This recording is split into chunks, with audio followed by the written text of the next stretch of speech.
తెలంగాణకు villain number 1 Congress party అని మనవి చేస్తా ఉన్నా. మనందరికీ కూడా తెలిసిన విషయం.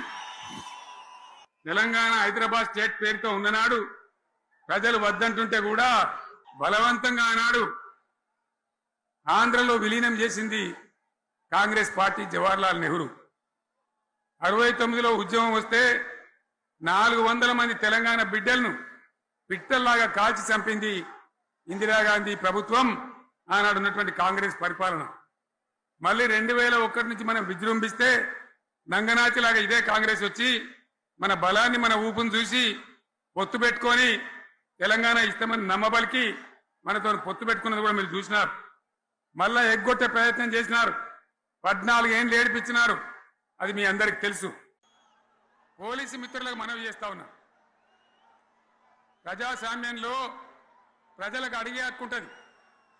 తప్పకుండా అడుగుతారు ప్రజలు. ఈ అడిగే హక్కును సోషల్ మీడియాలో బీఆర్ఎస్కు సోషల్ మీడియా వారియర్స్ ఉన్నారు. వాళ్ళు బ్రహ్మాండంగా పనిచేస్తున్నారు. ఖచ్చితంగా అడుగుతున్నారు ప్రజల తరఫున.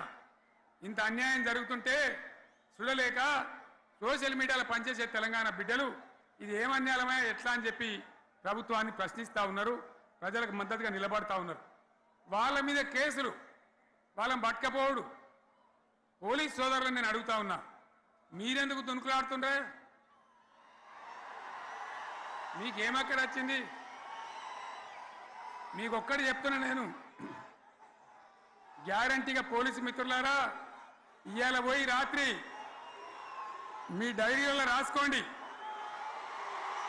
మీ డైరీలలో రాసి పెట్టుకోండి. 100కు 100% ఇలా తెలంగాణ చెలరేగిన పరిస్థితికి మళ్ళా వచ్చేది బీఆర్ఎస్ గవర్నమెంటే.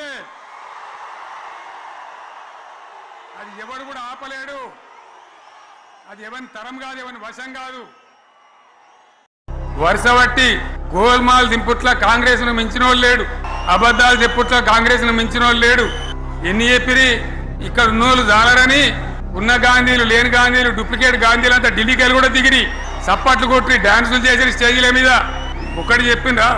ఏమిత్తాడా కేసీఆర్ రైతు బంధు 10,000 ఇస్తాడు, మేము 15 ఇస్తాం చెప్పిండ్రా? చెప్పిండ్రా లేదా? చెప్పిండ్రా? ఈచుడు ఇచ్చుడు కాదు, చెప్పిండ్రా? 10,000కు 15,000 ఇస్తామని అన్నారా? కేసీఆర్ పెన్షన్లు 2,000 ఇస్తాడు, మేము 4,000